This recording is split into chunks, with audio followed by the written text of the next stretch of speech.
Assalamualaikum, halo semuanya. Apa kabar kalian semua? Semoga kalian baik-baik saja ya.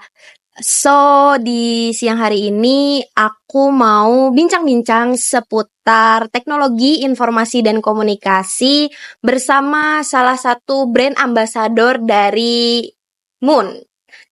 Nah, sekarang aku sudah bersama Kak Olga Naradinda. Halo Kak. Halo. Sebelumnya bisa kenalin dulu dirinya mungkin ke teman-teman semua yang belum kenal. Oke. Halo teman-teman, di sini dengan aku Olga Naradinda atau bisa dipanggil Nara. Aku asal dari Yogyakarta yang juga mahasiswa Amikom Yogyakarta. Wih, salah satu mahasiswa Universitas Amikom Yogyakarta. Nah, sebelumnya aku mau tanya-tanya nih Kak. Immune itu tuh apa sih? Oke, jadi IMON ini tuh adalah sebuah simulasi sidang Perserikatan Bangsa-Bangsa atau PBB yang berskala internasional. Jadi di dalam kegiatan ini itu peserta itu yang disebut delegasi itu berperan sebagai diplomat dari negara anggota PBB. Jadi peserta itu bisa merasakan gimana sih rasanya jadi diplomat itu, entah antar bikin position paper, bikin working paper, dan juga ada kegiatan-kegiatan lainnya gitu. Ih, keren banget guys. Kegiatannya ternyata banyak banget. Nah, aku juga mau tanya nih, alasan kakak untuk ikut Immune ini tuh apa sih dan kenapa bisa sampai brand ambassador tuh gimana? Oke, sebenarnya awal mulanya sih aku cuman coba-coba ya, karena aku itu awal masuk IMON atau International Model Unit Nations itu ada di kelas 2 SMA yang dimana itu aku lagi mencari kegiatan untuk mengisi waktu kekosongan gitu. Jadinya aku awalnya itu menjadi peserta di conference secara online. Setelah itu baru direkrut menjadi intern, dan di situ kan kita juga open recruitment buat magang-magang gitu ya. Dan seiring berjalannya waktu udah lama-lama terus aku jadi brand ambassador udah sekitar dari SMA sampai sekarang semester 6. Sorry. Gitu. Ih, udah lama banget ternyata guys. Kurang lebih udah 4 tahun ya. 4 tahunan ya. Lama banget guys. Oke. Nah, sebenarnya Immune tuh kerjasamanya sama apa aja sih Kak? Oke, untuk kerjasama IMON itu kita ada kerjasama bersama UN yang dimana United Nations. Itu kemarin juga ada acara IMON di Yogyakarta juga yang dimana juga menghadirkan Mr. Miklos Gaspar, yaitu United Nations Director dari Indonesia gitu. Jadi kita juga kolaborasi dengan MUN di Aussie juga, dan tentunya kita banyak juga berkolaborasi di kampus-kampus seluruh Indonesia, bisa di Vietnam, Filipina, dan kita setiap tahun tuh pasti ada event di berbagai negara gitu. Contohnya misal tahun ini ada di Jogja dan juga di Jakarta gitu. Selain Vietnam sama Filipina. Oh ya, untuk kantor pusatnya itu berada di India ya, teman-teman. Jadi kantor pusatnya itu berada di India, namun di Indonesia itu hanya memiliki beberapa pengurus. Jadi bisa dibilang kita itu kantornya ada di jauh, cuman yang ngurus ada di berbagai negara gitu. Jadi ada yang handle sendiri gitu. Oke. Nah, terus tujuannya dari Immune ini tuh ngapain aja sih Kak? Tadi kan kakak udah sepil kegiatannya beberapa. Mungkin ada yang kegiatan lain yang pernah kakak ikutin lagi gitu. Oke. Untuk tujuan IMON ini tentunya untuk mengembangkan keterampilan diplomasi ya, karena biasanya yang untuk ikut acara seperti ini mungkin dari kampus-kampus atau anak-anak yang mungkin sekolahnya di internasional dan juga mengambil jurusan hubungan internasional, itu untuk melatih public speaking, terus kayak problem solving, terus pemikirannya untuk mendorong ke pemikiran yang lebih kritis gitu. Dan juga biar paham tentang isu-isu internasional dan gimana sih kerja PBB itu gitu Kak. Jadi kita juga bisa membentuk networking untuk kedepannya lah, soalnya relasi itu kan emang penting banget ya. Jadi itu sih yang mahal banget di MUN itu.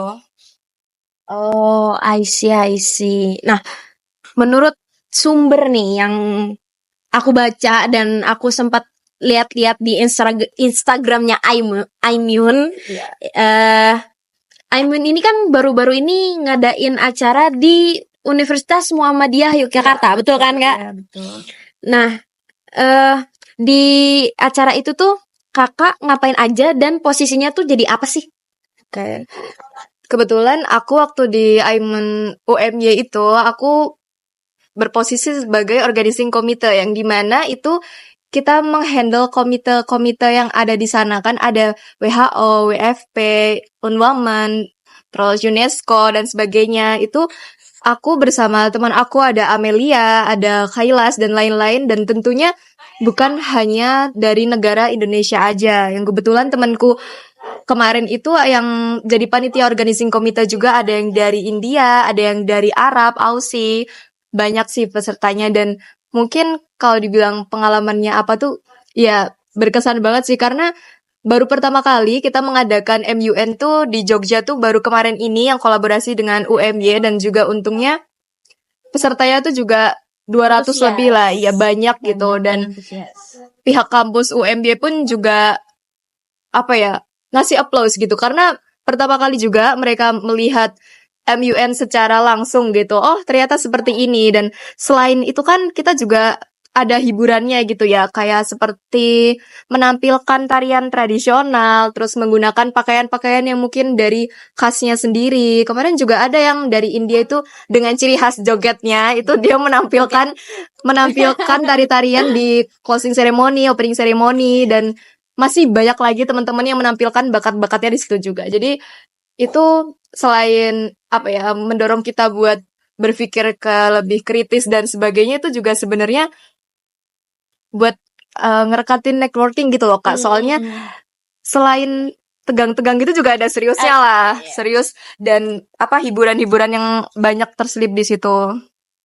Gitu sih Kak. Kayak seru banget guys kegiatannya. Itu kalau nggak salah 2 apa 3 hari ya Kak? Iya, ada di 3 hari. 3 hari dengan ada seriusnya, ada senengnya. Iya, betul. Pokoknya nggak ngebosenin deh kegiatannya.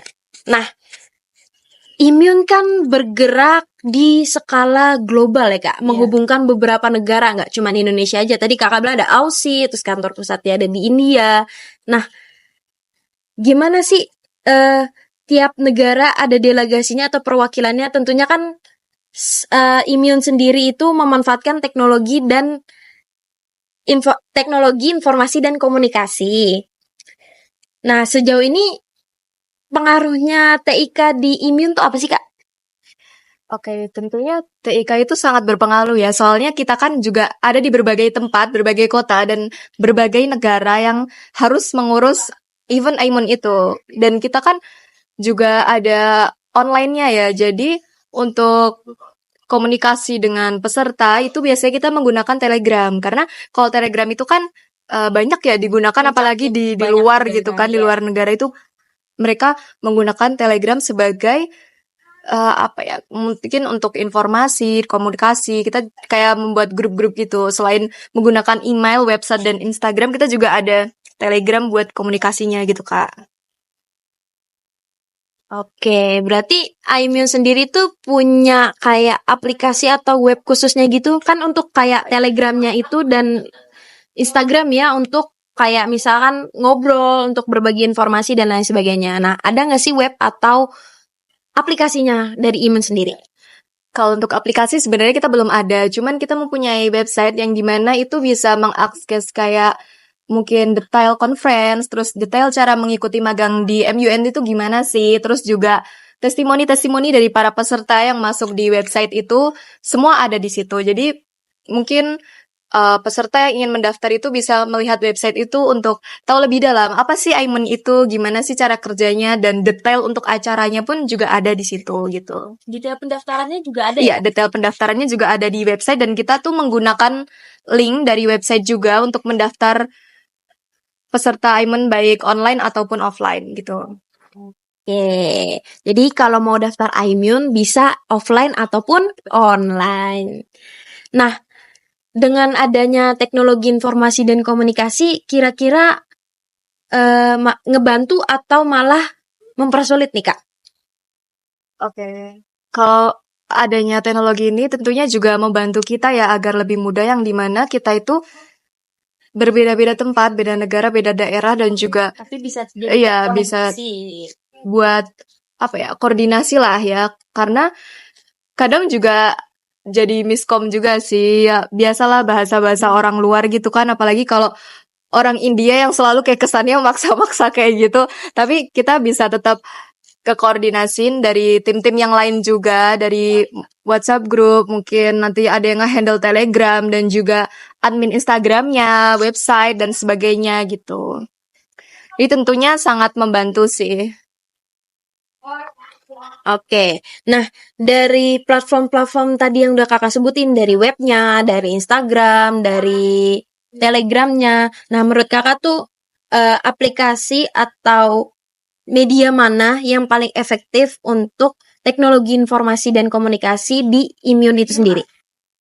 Oke, kalau mungkin untuk yang efektifnya tuh sebenarnya semuanya efektif ya, cuman untuk yang paling menonjol tuh mungkin ada di Instagram dan juga websitenya, karena banyak orang yang mengakses Instagram juga dan website itu kan bisa lengkap ya, kayak mulai dari detail, terus link pendaftaran, terus juga testimoni dan sebagainya. Dan untuk Instagram pun kita juga bisa posting reels, terus feeds-feedsnya yang kayak didesain, terus dokumentasi waktu Aimunnya. Jadi mungkin dua platform yang paling efektif sih menurut aku website sama Instagram sih Kak sejauh ini. Oh, itu udah termasuk kelebihan dan kekurangannya masing-masing ya, Kak. Nah, lalu kayak gimana sih peran konten visual sebagai media promosi kayak poster di Instagram, media-media promosi yang udah Immune buat tuh terhadap untuk menarik perhatian generasi muda terhadap si Immune ini? Oke. Untuk poster tentunya kita juga mendesain secara semenarik mungkin. Kita juga menggunakan AI buat bantuan desainnya karena kita juga memanfaatkan teknologi yang ada kan. Betul. Terus juga kadang kita bisa edit dengan beberapa dokumentasi yang kita sempat dapetin kayak waktu di Aimen di UMY kemarin atau di Vietnam atau di Filipina. Nah, itu kita bisa posting di feeds Instagram itu untuk kegiatan-kegiatan para peserta gitu, Kak. Oke. Aku mau nanya nih Kak, kayak gimana sih pemanfaatkan teknologi informasi dan komunikasi kayak untuk menjangkau semua delegasi dan peserta-peserta dari negara-negara yang sulit dijangkau? Kan kayak apa namanya?